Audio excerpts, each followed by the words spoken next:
Hello friends. आज मैं आपके साथ शेयर कर रही हूँ मार्केट में मिलने वाले बहुत बड़े साइज़ के चावल के पापड़ की रेसिपी। यहाँ पर मैंने इस कप से नाप कर 1 कप चावल लिए हैं। पापड़ बनाने के लिए हमेशा हल्का परमल चावल ही इस्तेमाल करें, कोई भी ब्रांडेड चावल ना लें। आप चाहें तो टुकड़ा चावल, जिसे कि चावल की चूरी कहते हैं, इसके भी पापड़ बना सकते हैं। इस कप से नाप कर 1 कप चावल लिया है, तो इसी कप से नाप कर मैं 3.5 कप पानी डाल रही हूँ। पानी कम या ज़्यादा हो सकता है आपको 4 कप पानी भी लग जाए, लेकिन इससे ज़्यादा पानी बिल्कुल नहीं लगेगा। 1 छोटा चम्मच ले रही हूँ जीरा, आधा छोटा चम्मच लेंगे नमक, 1.5 छोटा चम्मच ले रही हूँ पापड़ खार। यानी कि पापड़ खार हमें लेना है 1 छोटा चम्मच और उससे भी आधा छोटा चम्मच, यानी कि 1.5 छोटा चम्मच पापड़ खार। पापड़ खार का टेस्ट भी बिल्कुल नमक के टेस्ट जैसा होता है, इसलिए हम नमक थोड़ा कम ही डालेंगे। मैं ज़्यादा से ज़्यादा पापड़ की रेसिपीज़ में पापड़ खार ही डालना पसंद करती हूँ, क्योंकि इससे पापड़ बहुत ही खस्ता और कुरकुरे बनते हैं। मैं सोडा बहुत ही कम इस्तेमाल करती हूँ। अगर आप सोडा डाल रहे हैं तो सोच समझ कर डालें, क्योंकि सोडा डालने से जब पापड़ हम तलते हैं तो उनका कलर थोड़ा सा लाल हो जाता है। तो आइए रेसिपी शुरू करते हैं। सबसे पहले पानी गर्म होने के लिए रख देते हैं।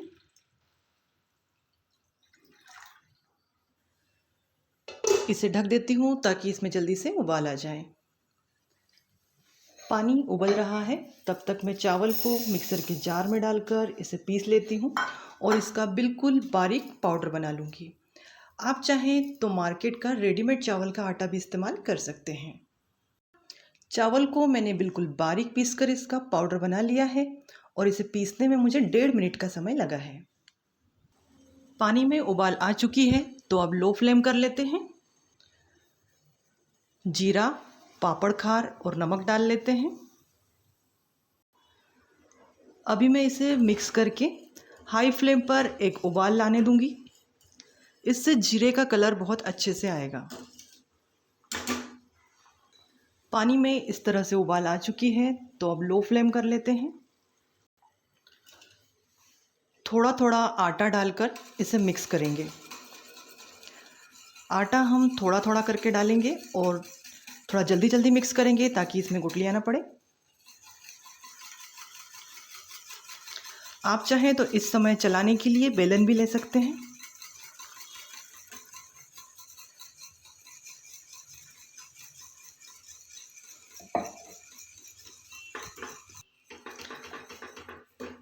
सारा आटा मैंने डाल लिया है।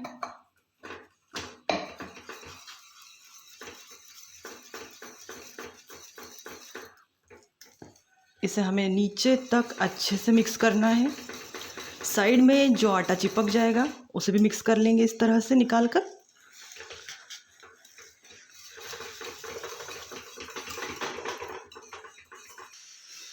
खींची को मैंने यहाँ पर बहुत अच्छे से मिक्स कर लिया है और आप देख सकते हैं इसमें गुठलियाँ बिल्कुल नहीं हैं।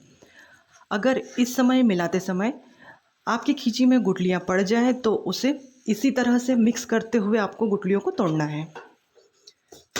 तो अभी आप देख सकते हैं इसमें इस तरह से बबल्स आने लगे हैं। अभी भी गैस का फ्लेम लो है। चावल का आटा पानी में डालकर मिलाते हुए मुझे पूरा 1 मिनट लगा है। हम इस आटे को पूरा 10 मिनट तक पकाएंगे।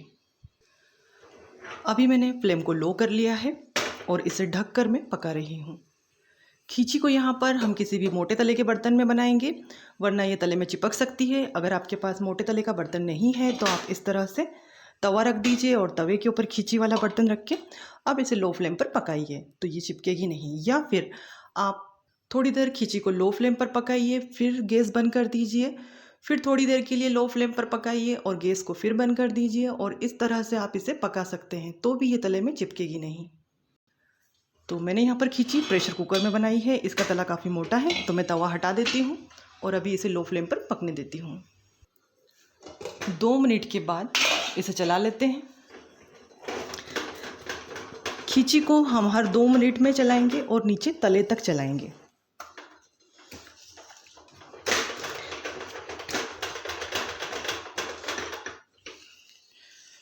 जो इस तरह साइड में लगी है इसे भी एक बार अच्छे से मिक्स कर लेते हैं। इसे फिर से ढक देते हैं। 2 मिनट के बाद फिर से चला लेंगे।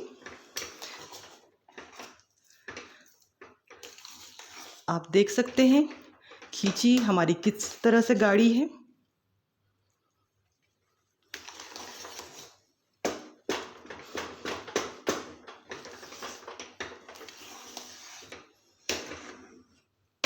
तो मैंने इसे अच्छे से मिक्स कर लिया है और अब मैं इसे फिर से ढक देती हूँ।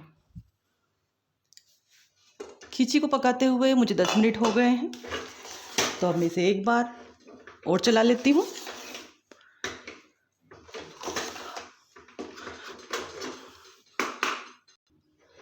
अब गैस का फ्लेम ऑफ कर लेंगे और इसे 5-10 मिनट के लिए ऐसे ही छोड़ देते हैं, क्योंकि अभी हम इसके लोए बनाएंगे तो ये काफ़ी गर्म है, हाथ भी जल सकता है। तो मैं इसे अभी 10 मिनट के लिए ऐसे ही छोड़ देती हूँ ढककर। पापड़ मैं यहाँ पर घर पर पंखे की हवा में सुखाने वाली हूँ। तो मैंने डाइनिंग टेबल के ऊपर इस तरह से प्लास्टिक शीट को बिछा लिया है और प्लास्टिक के ऊपर थोड़ा सा तेल लगा लिया है ताकि इसके ऊपर पापड़ चिपके नहीं। पापड़ हम इस तरह से प्लास्टिक में ही बनाएंगे। तो ये छोटे छोटे प्लास्टिक मैंने इस तरह से काट लिए हैं और इनके ऊपर भी थोड़ा सा तेल लगा लिया है। तो खींची हमारी थोड़ी ठंडी हुई है, पूरी तरह से ठंडी तो नहीं हुई है। तो मैंने हाथ पर तेल लगा लिया है और इस तरह से गोला तैयार कर लेते हैं। साइज़ आप अपनी पसंद के अनुसार छोटा या बड़ा रख सकते हैं। तो मैं यहाँ पर बड़े बड़े पापड़ बनाने वाली हूँ। तो यहाँ पर हम 8-10 लोए बना लेंगे और फिर बची हुई खींची को फिर से ढक देंगे। पापड़ मैं मशीन में बना रही हूँ। तो इस तरह से मशीन के ऊपर एक प्लास्टिक शीट रखेंगे और इसके ऊपर लोया रखेंगे और इसके ऊपर से दूसरी प्लास्टिक शीट तेल लगी हुई ढक देंगे। और अब मशीन को बंद करके इसे दबा लेते हैं। पापड़ को बहुत ज़्यादा नहीं दबाना है। आप देख सकते हैं कितना पतला पापड़ बनकर तैयार हुआ है। अब हम ये ऊपर वाली प्लास्टिक है इसे हटाएंगे इस तरह से और ये पापड़ इसे इस तरह से पलट देंगे। एक बार इसके ऊपर हाथ घुमाएंगे और इस प्लास्टिक को निकाल लेंगे। तो आप देखेंगे पापड़ बहुत ही अच्छे से निकल जाता है। अगला पापड़ भी इसी तरह से बनाएंगे।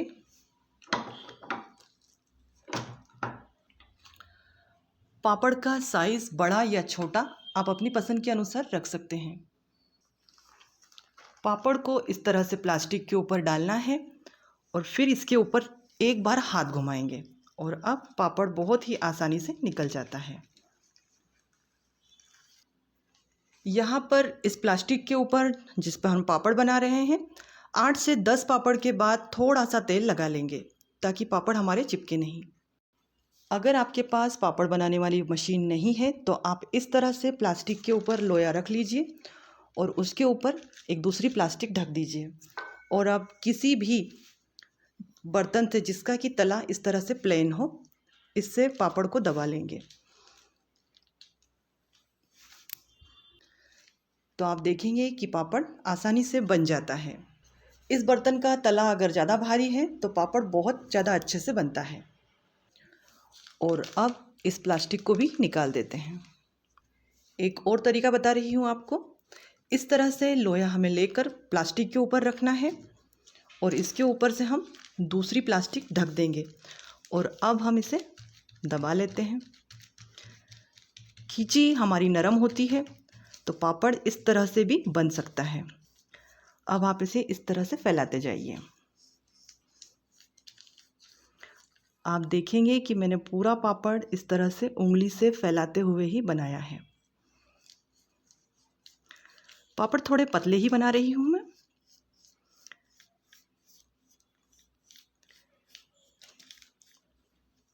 इसे हम किनारों से भी फैला लेंगे।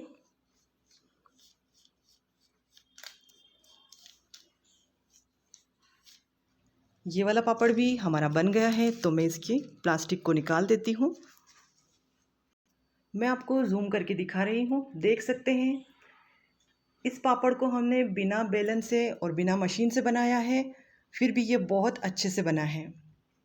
आप इस गरम गरम खींची को चम्मच से खा भी सकते हैं, ये बहुत ही स्वादिष्ट लगती है। सारे पापड़ मैंने यहाँ पर बना लिए हैं, तो अभी मैं इन्हें पंखे की हवा में 4 घंटे के बाद पलटने वाली हूँ। अगर आप यही पापड़ धूप में बना रहे हैं तो 2 से 3 घंटे में भी पलट सकते हैं। और अभी हमने इन्हें प्लास्टिक शीट के ऊपर तेल लगा कर डाला है। जब हम इन्हें पलटेंगे तो कोई भी साड़ी या बेडशीट के ऊपर भी पलट सकते हैं। पापड़ को हमें दोनों तरफ से पलट कर सुखाना है, और जब पंखे की हवा में पापड़ अच्छे से सूख जाएंगे तो अगर हमें इन्हें लंबे समय के लिए स्टोर करना है तो 2 घंटे के लिए धूप में सुखाना बहुत ज़रूरी है। आज 7 मार्च को हमारे यहाँ इंदौर में बारिश बहुत हो रही है, तो पंखे की हवा में 2.5 घंटे के बाद ही आप देख सकते हैं कि पापड़ इस तरह से किनारों से ऊंचे हो गए हैं।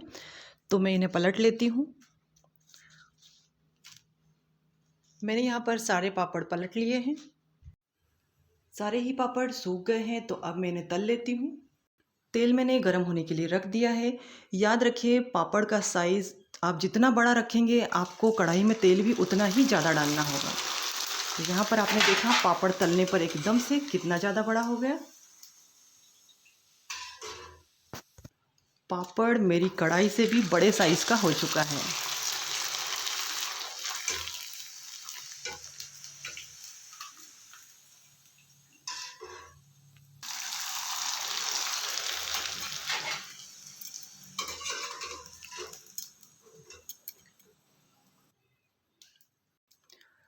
पापड़ बहुत ही ज़्यादा खस्ता बने हैं।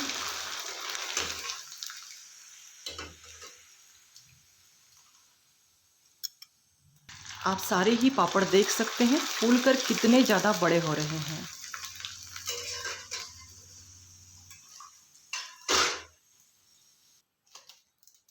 इनका कलर भी बहुत सफ़ेद है।